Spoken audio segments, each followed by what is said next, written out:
ኤፍሬምና ዴቭ ተጣሉ፣ ቤተሰብ ተበጠበጠ ማለት ነው። ይሄ ሁሉ ነገር የሆነው እንግዲህ በዚች ሰይጣን በሆነች በሄርሜላ ምክንያት ነው። ይቺ ሄርሜላ ወይ ጠፍታ ጠፋ ወይ አትገኝ። እንግዲህ አይምሯችን እየበጠበጠች ነው። መላው ቤተሰብም ወንድምና ወንድም እንግዲህ በሷ ምክንያት እየተበጣበጡ ነው።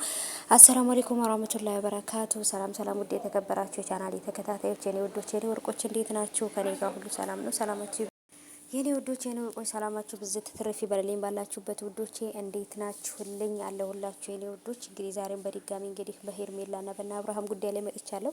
ቤተሰብ በሄርሜላ ምክንያት ተበጣበጠ። ይሄም ደግሞ እንግዲህ እንዴት ሄርሜላ ጠፍታ እንዴት አንተ ወንድም ላይ ፎቶ አሳጥበህ ሁላ አስተካክለህ እንዴት በወንድም ላይ ሙርት ይዛለህ? እንዴት ወንድምህ እንደዚህ ለማናደድ ትሞክራለህ? አብርሃምን ለመበቀል ነው ወይንስ ምንድነው የምታስበው? ብሎ እንግዲህ ዴቭ ማነው ኤፍሬምን ተቆጥቶታል። ኤፍሬምም ደግሞ እኔ አብርሃም ምንም ያደረገኝ ነገር የለም፣ ስለዚህ በምንም ሁኔታ እሱን ልበቀለው አልችልም ምናምን ብሎ እንግዲህ መልሶለታል። ዴቫም ቢሆን ሁሉም ነገር ሊያበቃ ይገባል፣ በቃ የእውነት ሄርሜላ ጠፍታ ከሆነ ልናፋልገው ይገባል ወንድማችንን ምናምን እያለ ነገሩ እየተባባሰና ወንድምና ወንድም በእነሱ በሴቶቹ ምክንያት ወንድምና ወንድም ሊጋደሉ ነው፣ ሌላ መጥፎ ችግር ውስጥ እየገቡ ነው ብሎ እንግዲህ ዴቭ ታላቅ ወንድማቸው እስከመሆኑ መጸለዩን ደግሞ ታላቅ ወንድማቸው ስለሆነ እነሱን መክሮ ካሉበት መጥፎ ነገር ለመመለስ እየሞከረ ነው ማለት ነውና እውነት ለመናገር ያው አላደል የተፈጠረው ነገር እና ስለዚህ ውዶቼ ነገሩ እኛ ከጠበቅነው በላይ ከባድ እየሆነ ነው። እንግዲህ ዴቭም ወንድሙን ተቆጥቶታል ኤፍሬምም ደግሞ የተናገረው ነገር አለ።